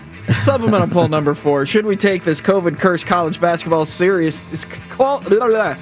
we take this COVID-cursed college basketball season seriously when Duke, North Carolina, and Kentucky are all unranked? Yes or no? Adam? No, but not because those 3 are all unranked, but just because so many teams are going to miss so many games, and it's all very weird. It's all a very weird situation. Players not playing, teams missing, whole weeks of play. Florida missed like a whole week and a half of play. I mean, it's just hard to take it all very seriously. The answer is no. I'm gonna go. I'm gonna go. You can't take it seriously either. But if Duke is not ranked, if Kentucky is not ranked, if North Carolina is not ranked, that's the first time that's happened since 1982 that those three teams have not been ranked together in the AP Top 25. Again. There's a lot of reasons for it, all the reasons Adam just mentioned. So, no, it's hard to watch college basketball right now. With 64% of the vote, yes, we should take it seriously. Okay. And finally, the open mic Would You Rather poll. If you were an adventurer, would you rather explore the Amazon jungle or the deep blue sea in a submarine? Adam, pick your poison. Pick your adventure. I'm going submarine because the jungle would be cool, except for the fact that there's just no way to guard against giant mosquitoes, snakes biting you, all kinds of critters. You're very likely to die. Whereas the submarine, you're in air-conditioned comfort or heated comfort down there, and you're going to see all kinds of crazy stuff at the bottom of the ocean. I'm going submarine. In a town where I was born, lived a man who sailed the sea, and he told us of his life in the land of submarines.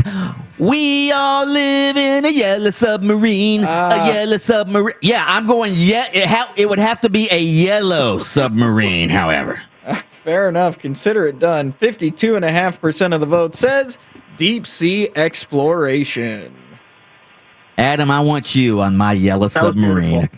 Huh? That was wow. I've been serenaded by Bianchi this morning. You could be, good. You know what? You could be the admiral of the yellow submarine, Adam Shadow. Okay. Thank you for that, Bianchi. Aye, Captain. We'll catch you on the Fox 35 Sports Zone. We appreciate it. See ya. All right, straight ahead. Speaking of the Orlando Magic broadcaster extraordinaire Dante Marchitelli will join us next to tell us if the Magic can get up off the mat. That is next on Open Mic.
I've come here to say one magic word to you. Say the magic word.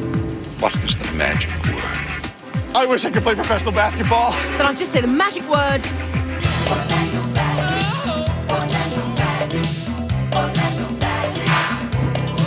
Every Tuesday at this time, we have a magic guest on to give us the magic word. And today, it's magic broadcaster extraordinaire Dante Marcatelli. Of course, you can hit him up on Twitter at Magic Dante. Or is it Dante at Dante Magic?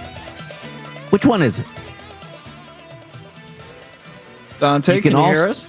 You can also catch him on... It is Dante. It is Dante Magic. Yep, you're right. Dante Magic. But I'm going to Google Magic Dante because I'm curious who that is now. So I think we should check them both out. You can also catch him on all the Magic broadcasts on Fox Sports Florida, and always you can catch him right here on this very station hosting Magic Drive Time every weekday afternoon. Dante, we appreciate you joining us. Had an early game yesterday. How was that?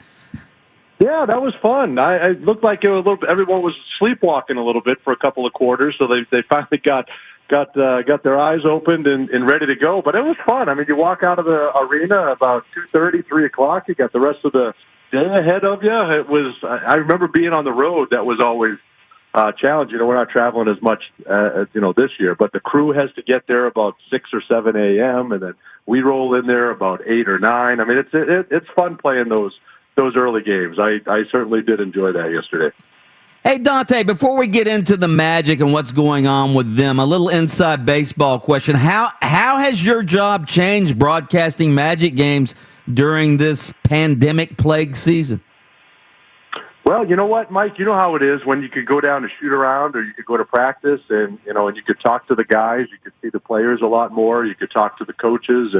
And you get the same 2 or 3 minutes that you see on the internet, and you see those same interviews, but it was the couple of minutes before and after when the guys would kind of hang out for a little bit, and you just pick up so much insight, and not getting to see them, not getting to be around them as much. I personally feel like I'm not getting as much from them because we don't get to see them as much. So so we don't get the full experience. Or when we're traveling, we know it was a rocky flight. We got in at 3 a.m, or we were delayed here and all that stuff. We got to go through that with them. So that's a big change. And then, obviously not having as many fans in the building, and you miss that interaction. That's always fun on game nights, getting to see fans and can't really get too close to them and all that. And then for road games, it's us. Like, you got a 900,000 square foot arena and there's 20 people in it.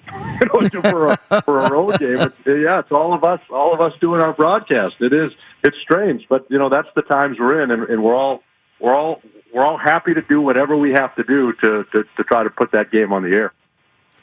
All right, Dante, obviously the Magic started out hot this season, but now they're on a 6-game losing streak. We know they're injury-plagued. We know they're shorthanded. Dante, is the cavalry on the way? Are we going to start getting some of these injured players back soon? Man, I'm hoping, Mike. We thought we might even be able to get them back yesterday. We were hoping, and Evan Fournier kind of ramped up his recovery. He was going through practice and at least able to do a little bit more. We don't know how much. And then, we're watching the feed, and you can see him doing wind sprints on the court there in Madison Square Garden. So you think, okay, the last step might be getting your conditioning up a little bit. So maybe he's close. And Steve Clifford said he's a lot, he's a little bit closer after the last couple of days. So I'm hoping we'll find out. Team arrived yesterday about 3 or 4, and then we'll find out if Evan's able to do anything today, and then hopefully go through the shoot around tomorrow and get him back. You got Michael Carter-Williams that's out. Mo Bamba, we're hoping to be able to be reunited with him here at some point. So we got to try to find a way to get guys back, because when this team is fully healthy, there's not a big margin of error, playing a lot of these games. And now when you're down guys, and especially the shooting that Evan Fournier brings and all the offense that you're down, you got to find a way to get these guys back. Boots is having a heck of a season. Terrence Ross is playing great. Aaron Gordon at the point forward now, but we got to find a way to get other guys to step up too. Dante, I saw this stat yesterday. So Markelle Fultz, when he was healthy before he blew out his knee, the Magic were 6-2 and averaging 110 points per game. Without him, they're 0-6 and averaging 97 points per game. Is that just coincidence, or what are some of the things that Markelle Fultz did that helped this team so much? That's a great question, and I hope fans really fans love Markelle Fultz anyway, but I hope they really pay attention to those kind of things when he comes back. Just his ability to get into the paint. He's such a great ball handler, and he can get wherever he wants out there. And I think it puts so much pressure on the defense. So even if he's not scoring, and even if his pass doesn't directly lead to the basket, he gets so many what we call hockey assists. But he gets in the paint.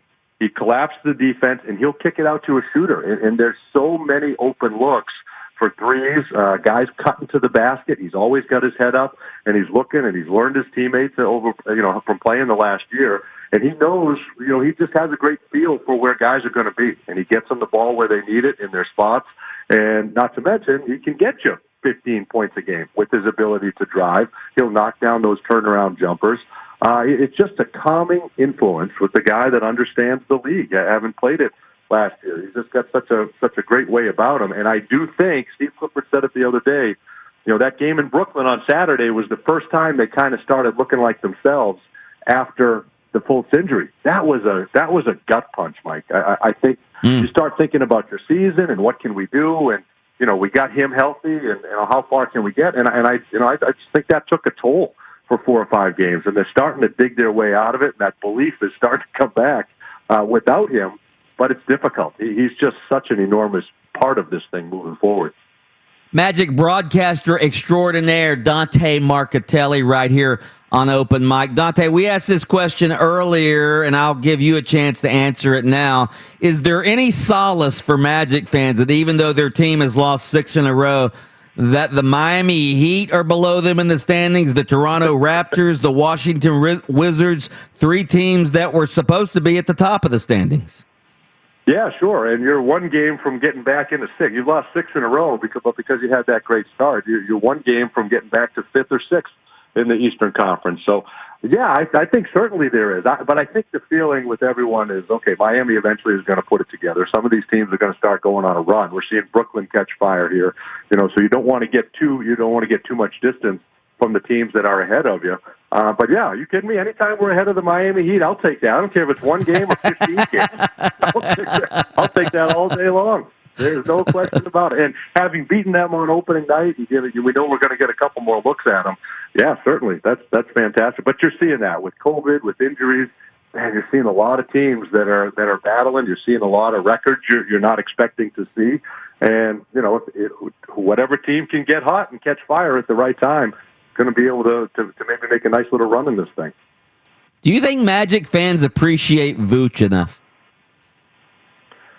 I don't think any of us do. I really don't. I think what this guy can do, and, Mike, you've been through it twice, with Shaq and Dwight. This is the guy that's the complete opposite of that. He wants to be here his entire career. He doesn't want to go anywhere else. He wants to win, and he wants to be the guy responsible for turning it around. And look what he's added to his game. 30 years old, his 10th year in the NBA. He's now up to 23 points a game. He's one of the best three-point shooters in the NBA. There's one player in the NBA that has more catch-and-shoot threes than Nick Vucevic.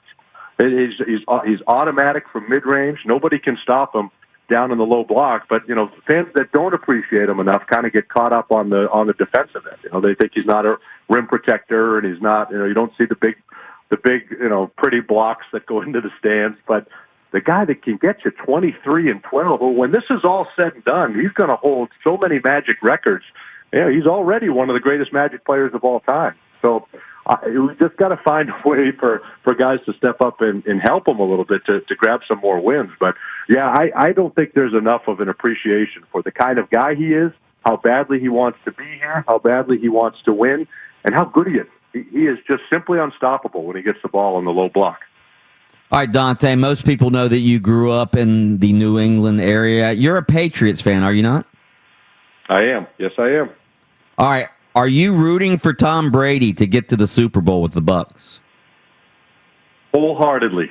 Absolutely, I'm rooting for Tom Brady. I feel like we did him wrong. I feel if there's one game, if there's one player in all of professional sports you don't let get away, it's Tom Brady, the guy that won you more Super Bowls than any other football player all time.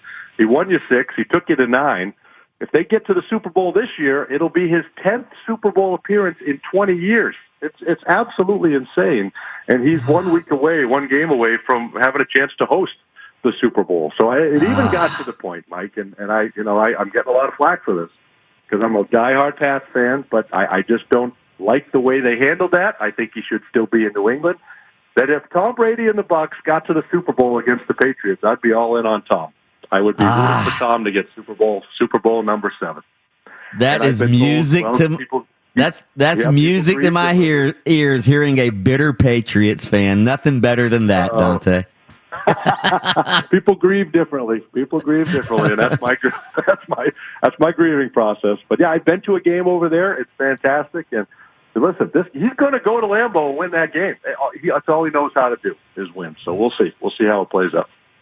Dante Marcatelli, catch him on Magic Drive Time every weekday afternoon right here. Catch him on all the Magic broadcasts. The next one, of course, Magic versus the T-Wolves. Coverage starting at 7:30 p.m. right here on FM 96.9 The Game. And, of course, on Fox Sports Florida. You can watch the games as well. Dante, we appreciate it. Thank you.